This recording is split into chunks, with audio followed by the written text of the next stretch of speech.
Hello, welcome to Train Signal. This is the Managing Collections lesson in the System Center 2012 Configuration Manager Training course. We'll jump right into this lesson with a discussion about the built-in collections that are available in Configuration Manager, and from there we'll move on to talk about what's new with regard to collections in Configuration Manager 2012. Next, you'll learn how to create your very own collections, which is an activity that you'll definitely want to pay attention to, as it's definitely one of the most important things you'll end up doing in Configuration Manager. Once collections are created, we need to learn how to use and manage those collections, which just happens to be the next topic in this lesson. And we'll wrap up with a discussion about some action items that we'll take specifically for Global Mantics. In this lesson, you'll learn that collections are a true cornerstone element in Configuration Manager, and that they've undergone some significant improvements in Configuration Manager 2012. They make it easier to more granularly manage smaller groups of computers. For example, suppose you have 10,000 computers in your environment, and you want to deploy software to just the marketing computers. You can create a collection that has just the 30 marketing computers in it, and then deploy that software based on that collection membership. From a business goals perspective, collections help you further improve efficiency because you now have the ability to manage groups of computers as a subset of the whole environment. And as I mentioned before, there was that marketing example. This can help you further streamline the desktop management activities and further reduce associated costs. So what is a collection? Simply put, a collection is a logical grouping of devices or user resources in Configuration Manager. You're going to find a number of built-in collections available for your use in Configuration Manager 2012. They're all listed on your screen. We've actually seen some of them already in this course as we perform various actions, such as deploying clients and so on and so forth. Most notably, it's the all users and all systems collections that are the ones that are going to be most focused on in this course. Collections have changed quite a bit since System Center Configuration Manager 2007. First of all, collections contain resources from across the hierarchy, not just from the local site. Also, collections can no longer contain both device and user resources. Collections either contain users or they can contain devices, not both. You can also now include and exclude other collections as a part of the collection rules. So you could have two collections, one named Windows Server 2008 R2 and one named Domain Controllers. And then you could create another collection that's sort of a combination of the two in a way. You could have it be named Windows Server 2008 R2 except Domain Controllers by creating a collection with an exclude rule. Something else that's changed in Configuration Manager 2012 is the fact that a limiting collection is now required when you create a new collection. And what a limiting collection does is it tells Configuration Manager, here's the total possible grouping that can be included in this collection. It's common to use the all systems or all computers or all users, basically one of those overarching all collections, as a limiting collection. Sub-collections are no longer supported in Configuration Manager 2012. And also, Configuration Manager 2012 now supports incremental collection member evaluation. This is basically where it will go out and look for new members on a periodic basis. But if you have a particularly large number of collections, this can actually be a resource killer. So from a best practices perspective, it's recommended that you not use this feature when you have a large number of collections. Most often, administrators commonly create collections to meet organizational needs. As I mentioned before, you may create a collection that has just marketing computers because you want to do something specific with those systems that you're not going to do with everything else. Or you may create collections by machine type. So you might want to have a collection of just your Windows servers or just your domain controllers or just Windows 7 machines with Service Pack 1 out on the network. You can get very granular with how you create collections. And remember, collections can be created in a number of different ways. You can create what's called a direct collection, which is basically telling the collection exactly which resources should be included in the collection. This is a manual method for creating collections and does not scale well. The next way is a very scalable way, but it's a bit more complex to create. It's a query-based collection. You can create a query that Configuration Manager will periodically reanalyze and rerun, and it'll add new items to the collection as they're added. So if you think about a direct collection, every time you add, for example, a new machine to the marketing group, you would have to remember to go and update the collection with the machine. However, with a query-based collection, as long as you were able to figure out how to make sure that those machines were identified with the marketing group, you would be able to have those machines automatically be added to the collection. Now, one way you could do that is to organize the machines in the marketing group into their own organizational unit in Active Directory, and then write a query in Configuration Manager that identifies that organizational unit and any objects within it as being a member of the particular collection. And we already talked about include and exclude rules, how they can be used to further refine collection membership. Once a collection is created, you have to learn how to use and manage collections. And there's a number of different things you can do with collections. However, rather than simply read through them to you, we're going to go over to the Configuration Manager console and we're going to look through the various options. But first, just to keep things a little bit more organized, before we do that, I want to talk about maintenance windows. Maintenance windows can be created against a collection as a collection parameter or property that can help you better target certain activities to that collection. Now, you're probably familiar with what a maintenance window is. It's a time in which particular resources can be patched, updated, or otherwise managed that could bring them down for maintenance. Now, most data centers have maintenance windows that say, okay, from this time, from say 3 a.m. to 5 a.m. on this day of the week, we may have certain resources down for maintenance. That's a maintenance window. Maintenance windows are used by various components in Configuration Manager and respected by those components, including software deployments, software updates, compliance settings deployment and evaluation, operating system deployments, and what are called task sequence deployments. So it's important to learn how to establish a maintenance window if you want to make sure that some activities are as least disruptive to your users as possible. So, without further ado, we're now going to go over to the Configuration Manager console for Global Mantic, and we're going to review the various collection options that are available, and you will learn how to establish a maintenance window for a collection. As you can see, I already have device collection selected under Assets and Compliance, and I've selected the All Unknown Computers collection. Now remember, this is just going to be a demonstration. One of the things I want to show you is how to create a maintenance window.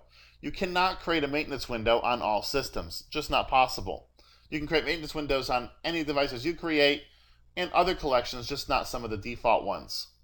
But All Unknown Computers does allow you to create a maintenance window. So we're going to right-click All Unknown Computers and scroll down until we get to Properties. And we'll go to Maintenance Windows, the tab. And as you can see, we have an option here to define a maintenance window. We'll simply click the little star button and we'll call it Saturday. And as you can see, we have an effective date. We'll make it this Saturday. And we'll just let it run from 1 to 4 a.m. for a 3-hour maintenance window. And we can set a recurrence pattern. We can have this thing just happen once. Perhaps you're planning an office rollout or something like that, and you want to have a maintenance window just for that particular activity. So you would just choose none in recurrence. It would be a one-time maintenance window. Or you can have it recur monthly, every 1 month, 2 month, 3 month, on which day of the month. You can say the last day of the month or the first Monday of the month. So you can get pretty granular with how you create these maintenance windows. You can have it be weekly, every certain number of weeks on a particular day, or daily, every 1 or more days. So you can have every 1 through 7 days. You can also have this schedule applied to task sequences rather than general software deployments and other activities. So if you want to limit the deployment to just task sequences, select this checkbox. We'll be discussing task sequences later in this course. For now, I'll just create a one-time maintenance window, and you're going to see that it's going to warn you that there's no recurrence pattern. Well, yeah, that's what we want.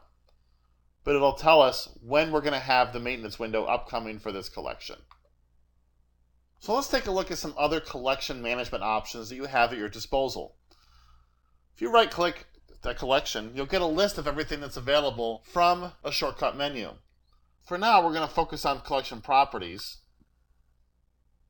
And you're going to see here that we have a name of all unknown computers, and we have this limiting collection. What this tells Configuration Manager is I'm going to look for resources for this collection from all systems. But you could still limit it to all systems, but then later on, when you say I want everything that has anything to do with Service Pack 1 installed, you could just associate that with the new servers collection you've created as a limiting collection. So basically what would happen is Configuration Manager would only go out there and look at things that are in the servers container, the servers collection, when it's building the new collection. So that's how a limiting collection works. And you can see we have a type of device. This is a device collection as opposed to a user collection. And at times the collection ID will be somewhat important. This one is SMS000US. So if you need to, just keep in mind that this is where you can find the collection ID if you need it. As you can see, this is a query-based collection. And if we want to see what it's doing, here it is. This is all unknown computers, and as you can see, this isn't a direct SQL statement. The resource class is unknown computer, and it's doing a select from the Configuration Manager database directly. So it's looking for all unknown computers using a SQL query.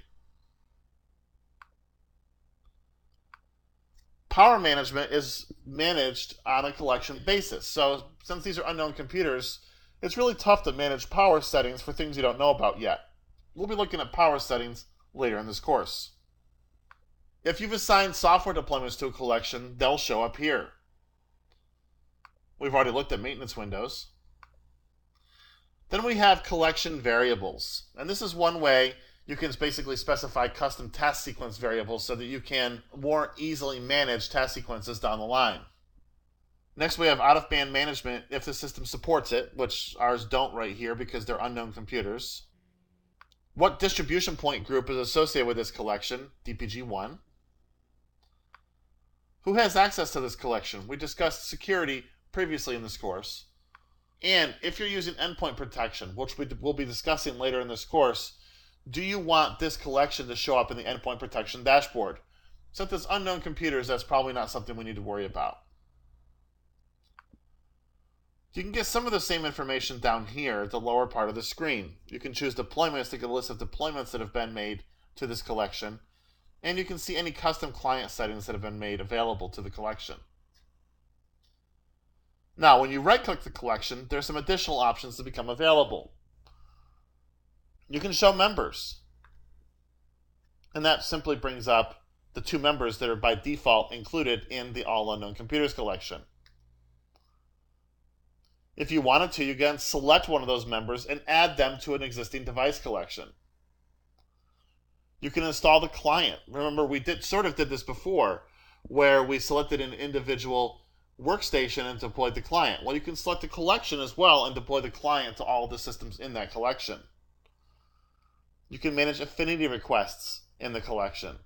If you have out-of-band management enabled, you can do all of your out-of-band management here. If you have a Pixie deployment, you can clear those requested Pixie deployments from the shortcut menu. You can force the membership to update between update cycles. So sometimes if you're working with collections, you just want to get the job done, you can force the issue by doing update membership. If you have endpoint protection deployed, which we don't yet, but we will later, you have some endpoint protection tasks here. You can also export items from one configuration manager database to another. There's a whole bunch of things you can do from the shortcut menu. When we get to software deployments, you'll also understand what this simulate deployment option and this other deploy option do for you. You can see that there's different kinds of items you can deploy to a full collection. And now, there are some action items we would like to take specifically for GlobalMantix.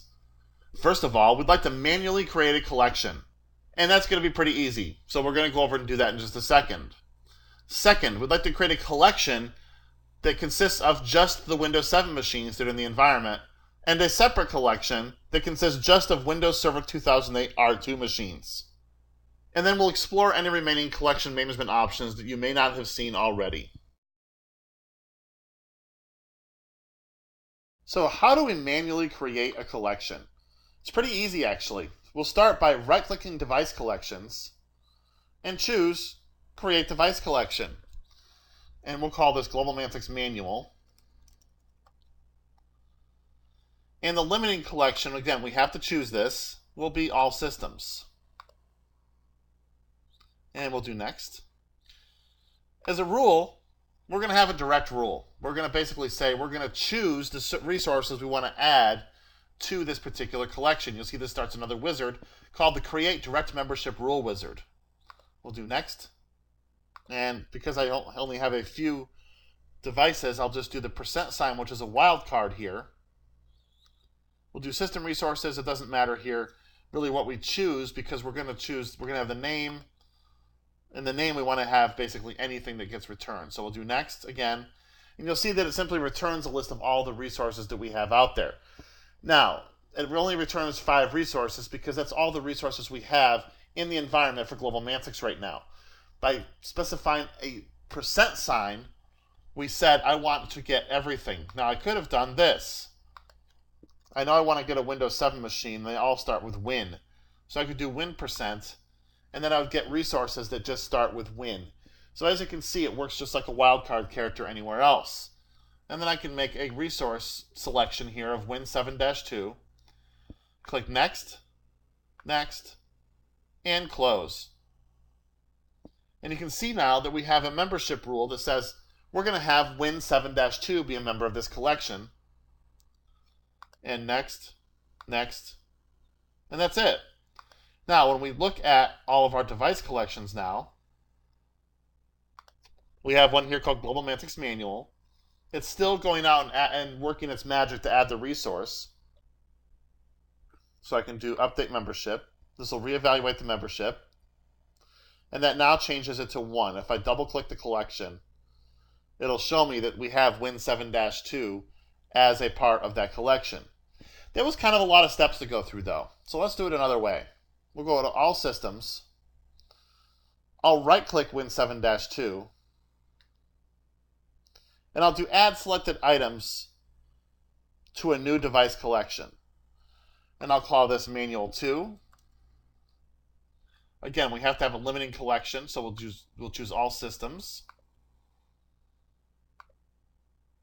And you can see that we didn't have to then go through this second, or that middle part of the process, which was selecting the resource. Now, there's no point in doing incremental updates for a manual collection because there's no rule there except the one we just created that's direct. And Close. Then we have the same thing here. If we go to Device Collections, we'll right-click it, force the thing to finish a little faster. And if we double-click it, we'll see Win 7-2 is a part of that collection now. Not too hard, right?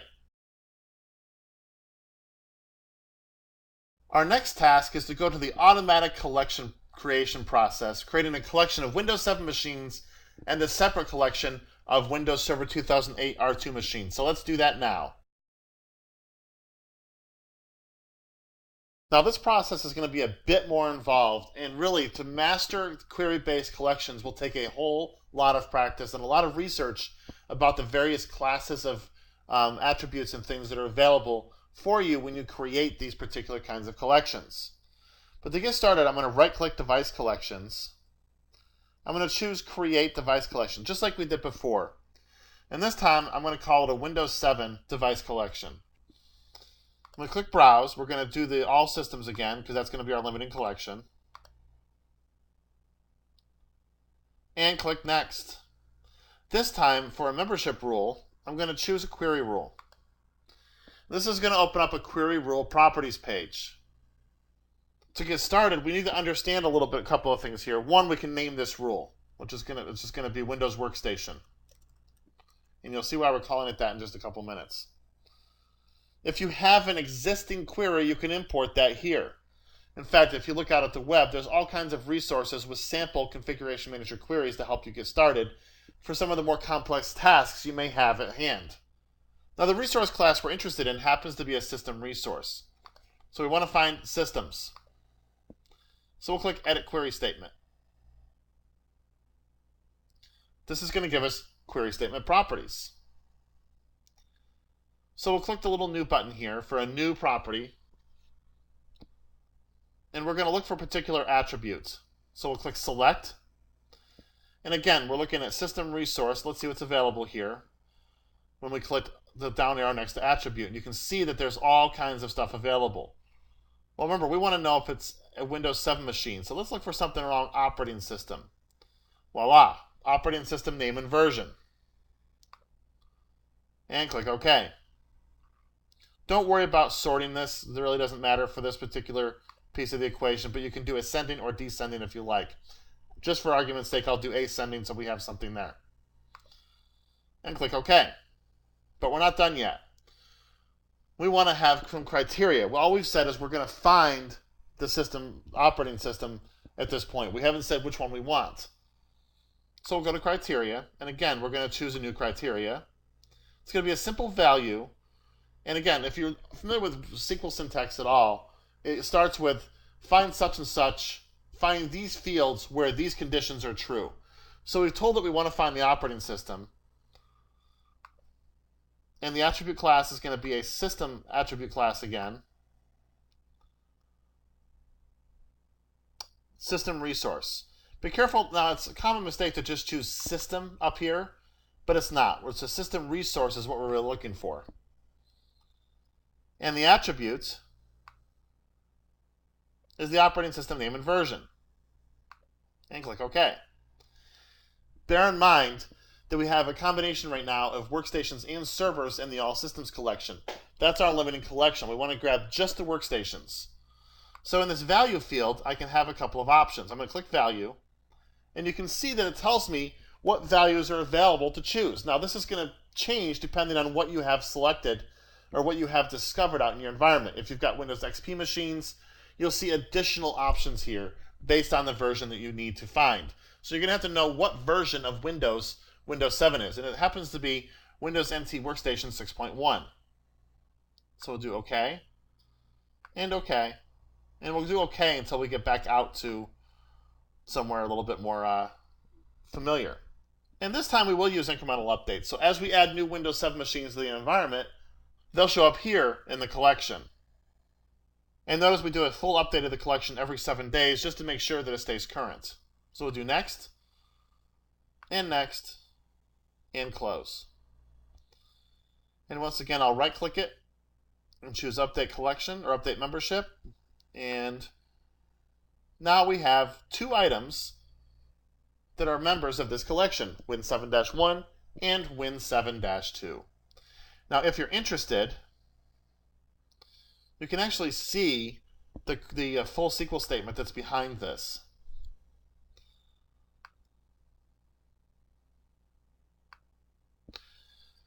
And there it is. The query statement, I'm not going to read it to you, but you can select all and copy it out somewhere else if you wanted to. But there's the query statement that's actually the Configuration Manager is running against the Configuration Manager database in order to get these resources.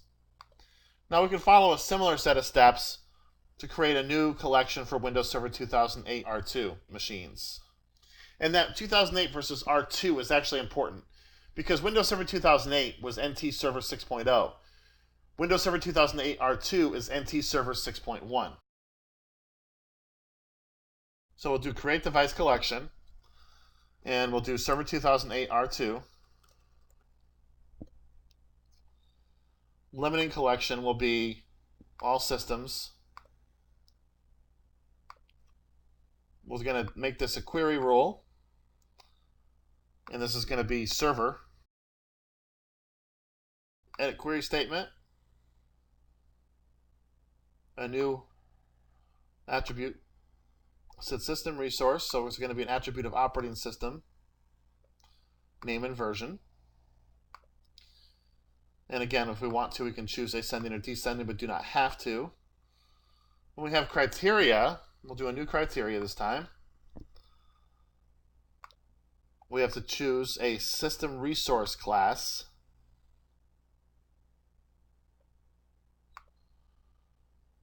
And the attribute is going to be operating system name and version, just as it was before.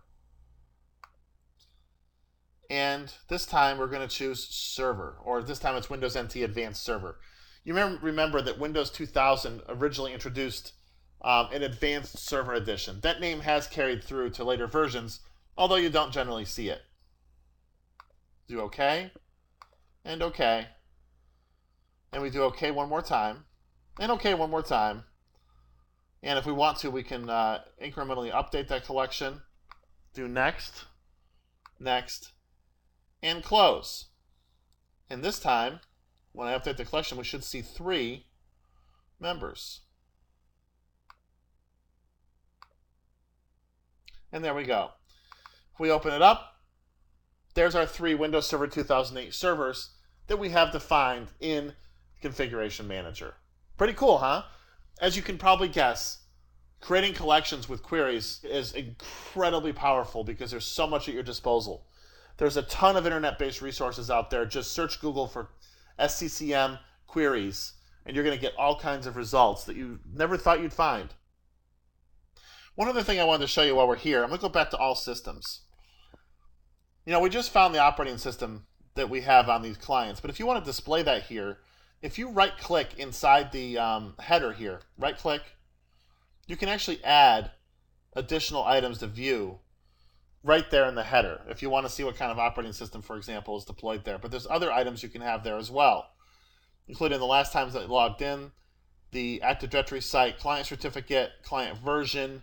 So that's useful if you have to update the client list. That's the System Center Configuration Manager client ever.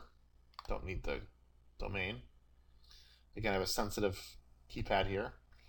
But you can see that there's all kinds of things that if you really wanted to, you can add to display right at your disposal when you're into all systems or in any collection screen, to be honest. In this lesson, you were first presented with a grid of the built-in collections that are available in Configuration Manager 2012. You then learned what's new in collections in Configuration Manager 2012, and you learned why you may create new collections from time to time, and how you use and manage those collections. We wrapped up with some action items for Global Mantic, where we perform specific steps in the Global Mantic Configuration Manager environment. Thank you for listening, and I look forward to seeing you in the next lesson.